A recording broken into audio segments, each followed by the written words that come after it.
The results clearly show that poverty, at least 72% of poverty is in the rural areas. It also shows clearly that Sokoto State is leading in poverty with 91%.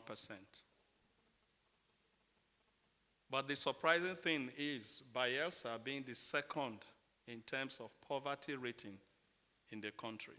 So you see, the issue is not about availability of money, but it has to do with the application of money. In the course of working on the National Development Plan, we looked at previous plans and say, why didn't they do as much as was expected? We also looked at the issues of the National Social Investment Program of government. Government is putting out, at the federal level, putting out so much money, but we are not seeing a reflection, so much a reflection in terms of money that is being put out in alleviating poverty, which is one of the reasons the government also put in place the National Poverty Reduction with Growth Strategy. But if the government, federal government, puts the entire income that it earns into all of this without some form of complementarity from the state governments in playing their part, it will seem as if we are throwing money in a pond. Because the governors basically are only functioning in their state capitals. And democracy that we preach about is delivering the greatest good to the greatest number of people. And from our demography, it shows that the greatest number of our people live in the rural areas. But the governors are not working in the rural areas.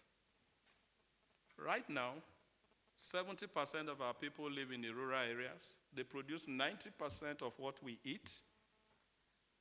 And unfortunately, 60% of what they produce is lost due to post-harvest losses. It does not get to the market.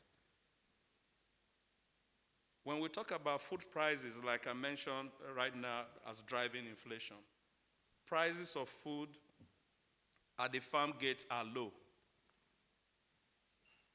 But when you now take it to the urban areas, you find that the prices are high due to supply chain disruptions, lack of infrastructure to take them there.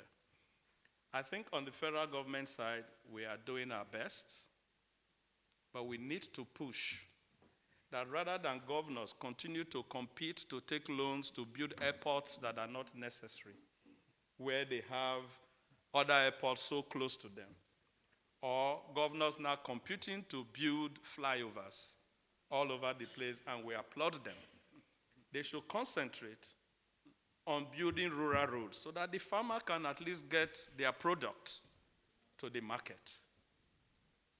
And you find that if they do that, and with the new policy in the National Development Plan that talks about taking power to the rural areas, especially off-grid power that can easily be put there, you begin to attract industries to those areas for value addition. UNIDO report shows that in terms of employment, the MSMEs employ 70% of our people. So you can imagine how much progress we will make when you find that there are roads, there is power in these rural areas. And in terms of federal government doesn't have a land that they would plant. Government has pushed for the Anchor Borrowers program. And that is going on very well. But the states control land. The states are the ones to provide land for agriculture. They are not investing in that. They would rather build skyscrapers in a city where people will see and clap, but the skyscrapers will not put food on the table.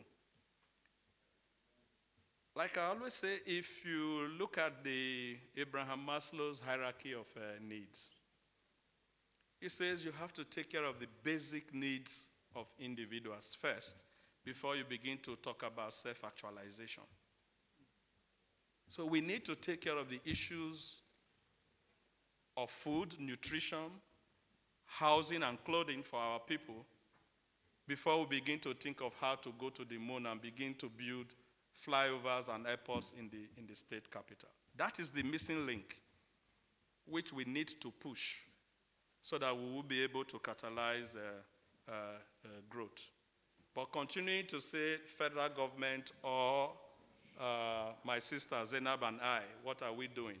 We are doing our part, and I'm sure Wike told you guys about monies that we released, over 500 billion to the oil-producing states, and I've seen some disclaimers from the states saying the small money they are getting on a monthly basis, and some are giving some half-truths of what they have received. We need to hold them accountable so that together we all can grow our economy.